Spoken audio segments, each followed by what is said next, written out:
এই প্ৰশ্নটো চোৱা, এই প্ৰশ্নটো সেৱা মডেল কোশ্চেন পেপাৰতে দিয়া আছে আৰু এনেকুৱা ধৰণৰ প্ৰশ্ন পৰীক্ষাত আহে।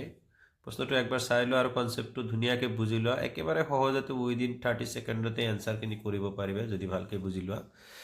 ইয়াত দিয়া আছে ট্ৰাইংগেল এ বি চি আৰু ট্ৰাইংগেল ডি ই এফ। ইয়াৰ দিয়া আছে আকৌ A B by D E equal to B C by F D. Which of the following makes the two triangle similar. এই ট্ৰাইংগেল দুটা সদৃশ হ'ব, তলৰ কোন অৰ্থটো ইয়াত ইনক্লুড কৰিলে ট্ৰাইংগেল দুটা সদৃশ হ'ব। ফাৰ্ষ্ট আমি ট্ৰাইংগেল দুটা অলপমান আঁকি লৈছোঁ। ট্ৰাইংগেল দুটা কি আছিল, এটা আছে আমাৰ এ বি বাই এ বি আৰু এ বি চি আছে, আনটো ট্ৰাইংগেল দিয়া আছে আমাৰ ইয়াতে ডি ই আৰু এফ বুলি দিয়া আছে। এটা লাইন দিয়া আছে আমাৰ ইয়াতে এ B by D E. A B এইটো লাইন হয়, ইয়াতে 1 নম্বৰ ছাইড বুলি মই ক'লোঁ আৰু ডি ইক মই 1 নম্বৰ ছাইড ক'লোঁ। কেনেকৈ কৰোঁ ট্ৰিক্সটো চাই ল'বা একবাৰ। বি চিটোক ইয়াতে 2 নম্বৰ ছাইড বুলি ক'লোঁ আৰু ইয়াতে এফ ডিত দিয়া আছে, এফ ডিটোক কেই নম্বৰ ক'লোঁ আমি 2 নম্বৰ ক'লোঁ।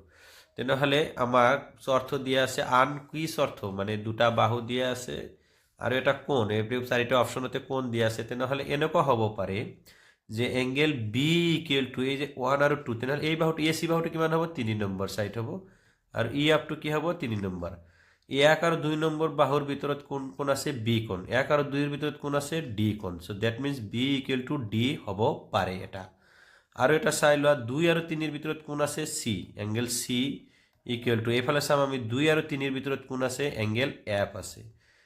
Angle C equal to angle এফও হ'ব পাৰে।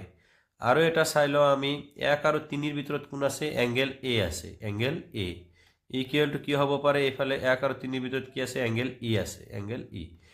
এই তিনিটাৰ যিকোনো এটা হ'ব। ইয়াতে অপশ্যন কেইটা চালে আমি B D, A equal to D আছে এইটো হ'ব নোৱাৰে, আমি পাইছিলোঁ C equal B equal to D হ'ব পাৰে, বি ইকুৱেল টু ডি আছে এইটো হ'ব পাৰে, বি ইকুৱেল টু ই ইয়াত আছে নেকি নাই, এ ইকুৱেল টু এফ আছে নেকি, এ ইকুৱেল টু এফ নাই, ই আছে কি আছে ই আছে।